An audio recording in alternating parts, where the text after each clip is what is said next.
सम्पूर्णमा हरिओम नारायण। नमस्कार।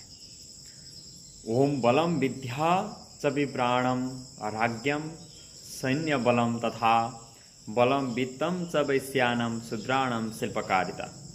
सम्पूर्णमा हरिओम नारायण। नमस्कार। जय शम्भु श्रीमन नारायण। हरिओम नारायण।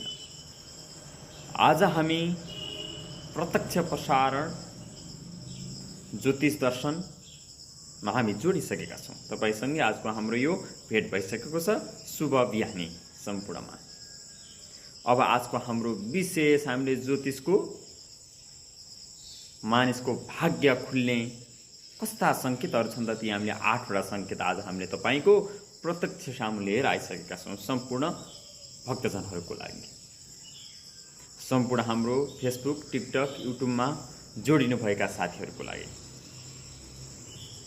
तपाईहरुले यो हाम्रो भिडियो हेरेर पक्कै पनि लाइक, कमेन्ट, शेयर, सब्स्क्राइब गरेर आफ्नो प्रतिक्रिया कमेन्टमा दिन सक्नुहुनेछ साथीहरु। आज हामीले मानिसका भाग्य खुल्ने 8वटा संकेतहरु लिएर आएका छौं। ती संकेतहरु छन् यस्ता। घरमा बिरालोको बच्चा जन्मिनु हाम्रो पहिलो रहेको छ। तपाईको घरमा बिरालोको बच्चा जन्मिएको छ भने अब तपाई सोच्नुहोस् कि मेरो भाग्य चम्किरहेको छ। र त्यस्तै हाम्रो दोस्रोमा रहेको छ दाहिने हात चिलाउनु। तपाईको दाहिने हात चिलाइरहेको छ भने अब तपाईको भाग्य स्वतः चम्किरहेको छ। योमा तपाई कुनै दुधार नै नहुँदा हुन्छ।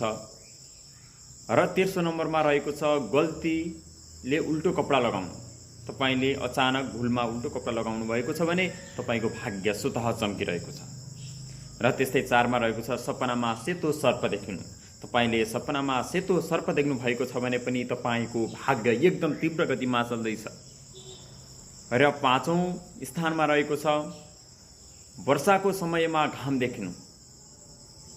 पानी परिरहेको छ, तपाईले त्यहाँ घाम देख्नु भयो भने तपाईको त्यो पनि पक्कै पनि भाग्य तीव्र गतिमा एकदम छिटो चल्दैछ। संकेत तपाईको खुलिरहेको छ।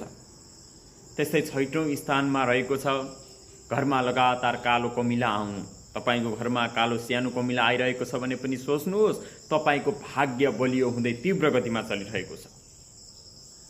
र त्यस्तै 7औं स्थानमा रहेको छ तपाईको घरको मन्दिरमा बालेको बत्ती लामो समयसम्म बलिरहेको छ भने पनि तपाईको भाग्य खुल्ने संकेत हो। यो लक्ष्मीको संकेत हो। तपाईले सामान्य संकेत नसम्झिदिनु होला साथीहरु। र त्यस्तै हाम्रो 8औं स्थानमा रहेको छ घरमा अचानक मिठो सुगन्ध फैलिनु। तपाई घरमा अचानक मिठो सुगन्ध फैलिएको छ भने तपाई थाहा पाउनु होला कि अब मेरो भाग्य खुलिरहेको छ भन्ने। भाग्य खुल्ने अघि देखिन्छन् यस्ता संकेत। के तपाईका पनि यस्ता संकेत देखे